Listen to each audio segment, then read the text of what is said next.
اللهم صل وسلم على نبينا محمد صلى الله عليه وسلم. مساء الفل والياسمين. الروتين تاعي تاع العشية نط على 5، غسلت القرابج ومني يد في الماء ومني قاعدة نتفتف.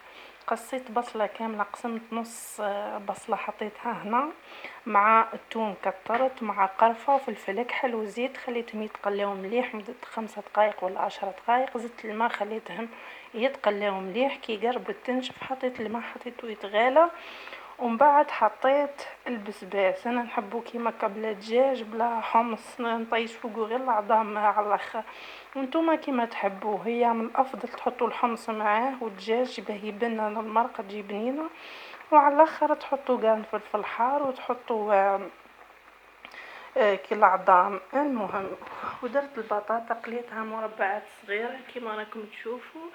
انا واش ندير لها؟ نص البصله هذيك حطيتها هنا قصيتها صغيره مع الزيتون مع شويه فلفل اكحل كيما راكم تشوفوا. العظمه هذيك حطيتها هنا رز مقليت شويه، ما قليتش ياسر.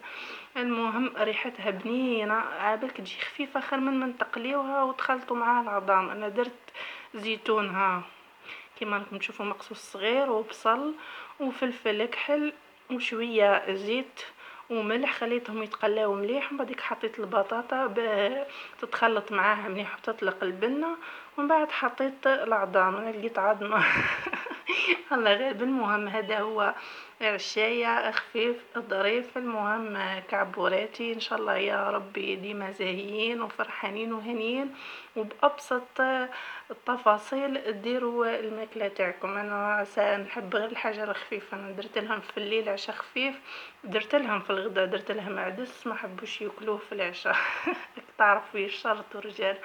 المهم وليت درت مرقه بسباس ودرت شويه بطاطا، دوك نحطوه يتعشاو ديجا. هاي 7 كملت القدا. المهم تهلاو في رواحكم مليح، وديما انشطوا. انا صباح والله غير نط هزيت الفراش، غسلت القرابج وطيبت العدس وزدت مسحت. وفي العشيه هاكم تشوفوا واش درت مع القرابج والماء يدمن. المهم الحمد لله. جربوا البصل والزيتون وفلفل اكحل وزيت وزبده، تحبوا تخلطوا زيت ولا زبده انا تجي بنينه.